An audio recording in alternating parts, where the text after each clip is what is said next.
एक और मुख्यमंत्री हैं आपके बगल के राज्य आंध्र प्रदेश के चंद्रबाबू, वो भी कह रहे हैं कि साहब बच्चे पैदा कीजिए।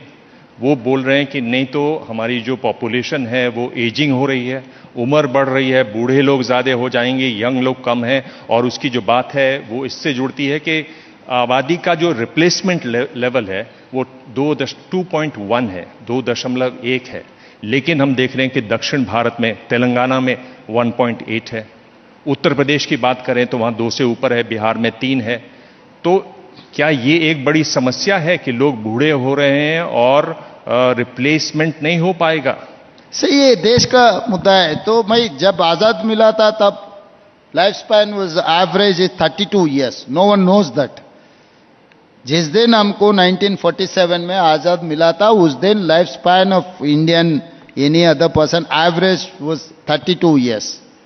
रिफॉर्म्स के बाद हेल्थ के ऊपर कांग्रेस पार्टी ने जो लगातार जो कदम उठाए 56 ईयर्स को आगे, आज के तारीख में on and average life span is 80 years.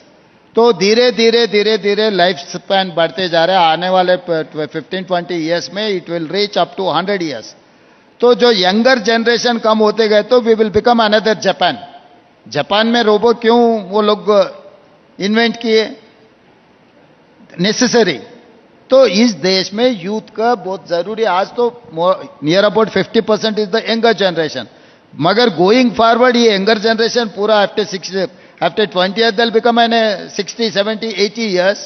So इस देश का जो पॉपुलेशन है, ओल्ड एज का अगर पॉपुलेशन बढ़ता है तो इस देश में जो यूथ के कम हो जाएंगे। फैमिली प्लानिंग के वजह से हर परिवार को एक अगर लड़का लड़की कोई भी हो तो ऐसे देखते देखते पॉपुलेशन कम होते जाएंगे। ओल्ड एज पॉपुलेशन बढ़ते गए तो देश के लिए नुकसान है। इसीलिए चंद्रबाबू नायडू जी ने कुछ कहा होगा, मगर यहां पर अब देश सोचना है। It is nothing to do with politics according to my opinion. तो ये देश को जो अच्छा है, जिस दिन फैमिली प्लानिंग का जरूरत था, क्योंकि फूड सिक्योरिटी का मुद्दा था, एजुकेशन का मुद्दा था, पानी का मुद्दा था, सब कुछ मुद्दा था, हेल्थ का मुद्दा था, तब पॉपुलेशन कंट्रोल करने के लिए देश सोच रहा था। आज के तारीख में सरप्लस फूड हो गए, सरप्लस कंट्री, पावर सरप्लस। तो ये जगह में अभी आज के तारीख में देश के लिए क्या अच्छा है, हम लोग सोचकर across the political parties, parliament as well assembly में चर्चा होना है। देश के लिए जो अच्छा है वो कदम उठाना है। Look towards South India from Delhi.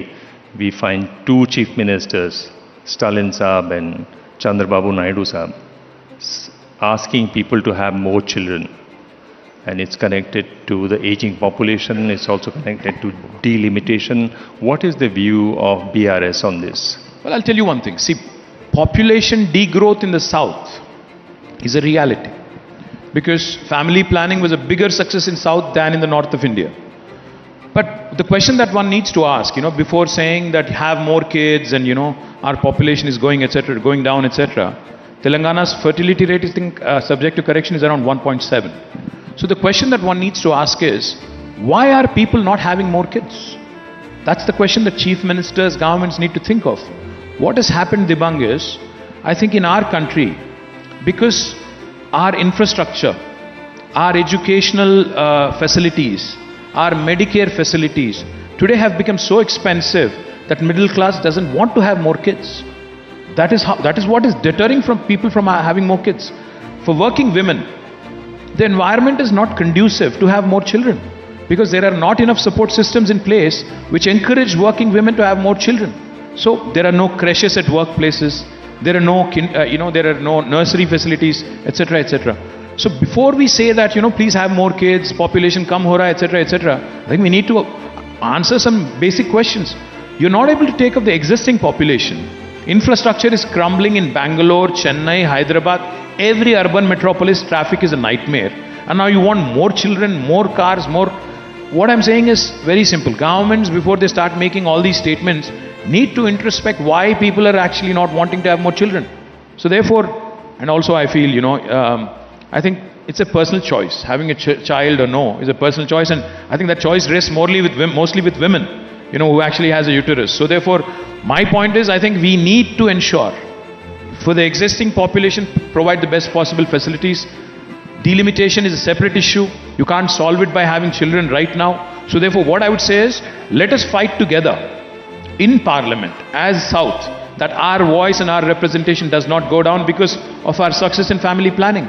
Let us fight with Modi ji and tell him कि उत्तर प्रदेश में आप सीट बढ़ा देंगे क्योंकि आपका पार्टी वहां पे स्ट्रांग है, और साउथ में आप घटा देंगे क्योंकि यहां पे आपका पार्टी स्ट्रांग नहीं है. ये गलत बात है, क्योंकि आप you are penalizing and you're disincentivizing those people who have actually followed government's advice back in 1980s and 70s. So therefore the immediate solution, instant gratification, Stalin ji, Chandrababu ji जो भी कहेंगे, instant solution तो मिलने वाला नहीं है. Governments need to address this long term and medium term.